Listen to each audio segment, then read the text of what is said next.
Bahwa Anda mengatakan Pak mati itu sakit. Apa yang Anda rasakan waktu itu?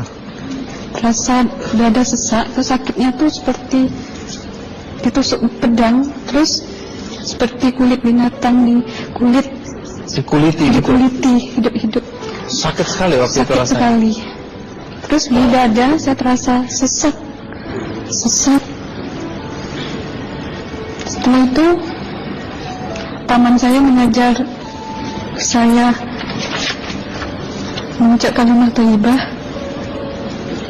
terus mengucap doa 5 syahadat, asyhadu an la ilaha illallah wa asyhadu anna muhammadar rasulullah. Apa betul waktu roh Anda itu dicabut dari kaki gitu, Iya. Anda bisa melihat jasad Anda? Sempat saya melihat jasad saya pada waktu itu, tapi sebentar. Setelah itu saya dibawa pergi oleh 2 orang malaikat ini. Oh.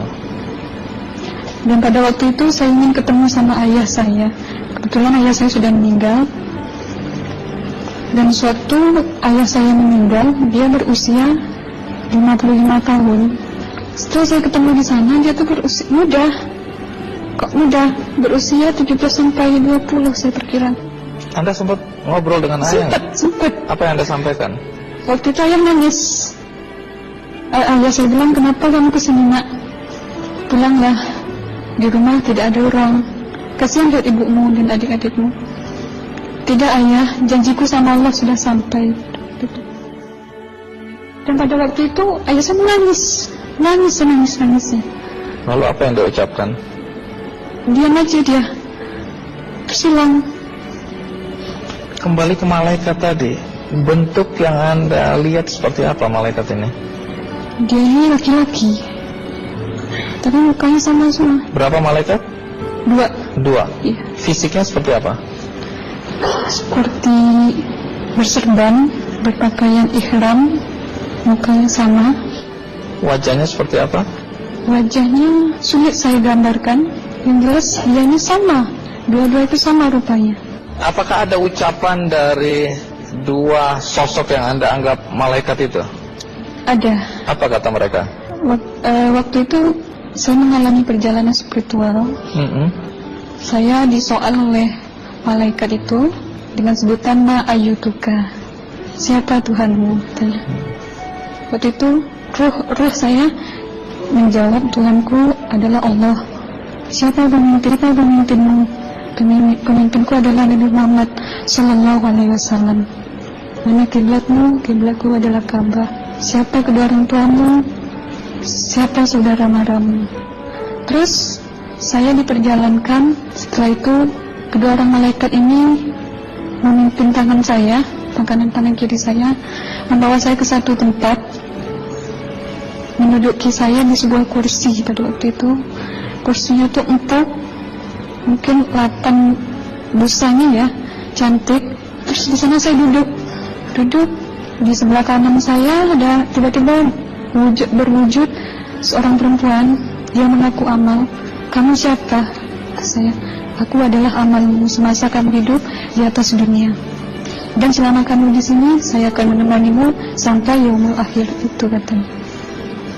Dan pada waktu itu saya melihat perempuan-perempuan solehah berpakaian muslimah, berkerudung, mencium pipi kanan, pipi kiri.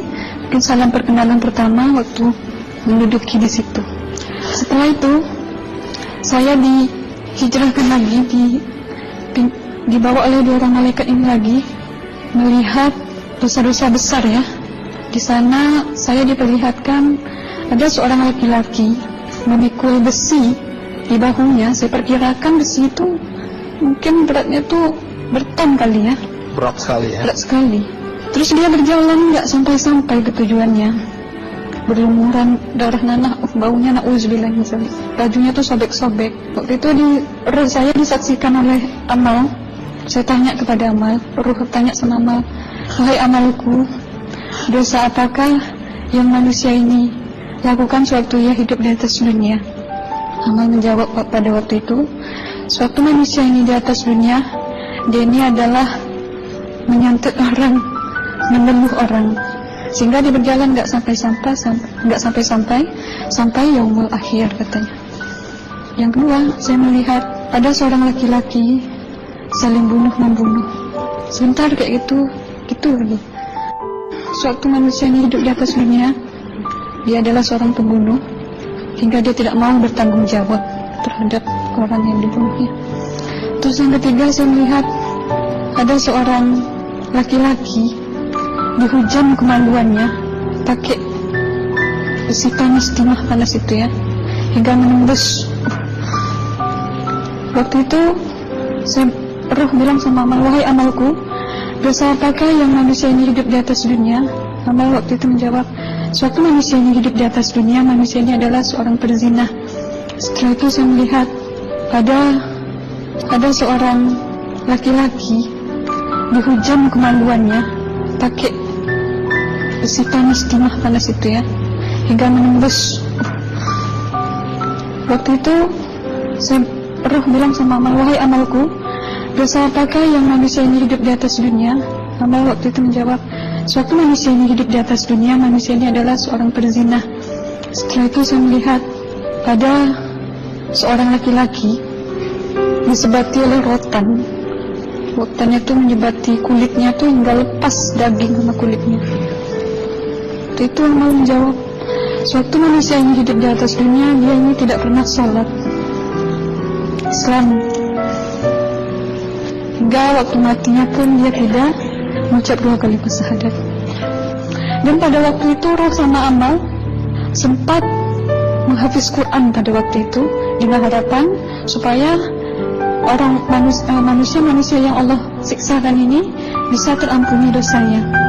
Jadi masih sempat waktu itu ya? Iya, ruh sama amal yang menghafiz Quran, bertahzim, bersalawat, baca ayat 1000 dinar, membaca Yasin. Tapi sayang, bahkan tambah banyak Allah tidak mengampuni dosa-dosa mereka, sayangnya.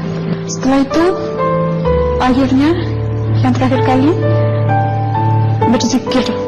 Zikir saya pada waktu itu, subhanallah, walhamdulillah, wa la ilaha illallah, wallahu akbar, la hawla wa la quwwata illa billahil aliyyil azim. Sekuat-kuatnya nada saya berteriak, tiba-tiba saya merasakan detik jantung ya. Waktu itu mungkin paman saya yang menyaksikan.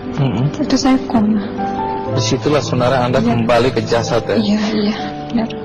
Jadi banyak sekali Anda menyaksikan kejadian-kejadian di alam sana ya. Nah, menarik karena waktu kami menghubungin Mbak Aslina, pada dasarnya Mbak Aslina keberatan menceritakan kembali kisahnya. Tapi kalau toh akhirnya Anda mau sampai di sini dan Anda sudah bercerita, apa harapan Anda pada orang-orang yang mendengarkan kisah ini? Ya, harapan saya pertama, ya lebih banyak menyambut puasa ya, lebih banyak mendekat diri aja sama Allah, perbanyakkan amalan soleh, perbanyakkan zikir, perbanyakkan sholawat, baca Quran, dan sebagainya. Itu harapan Anda ya? Iya. Baik, terima kasih Mbak Aslina ya, sudah datang dari Bengkalis untuk menceritakan kisah ini.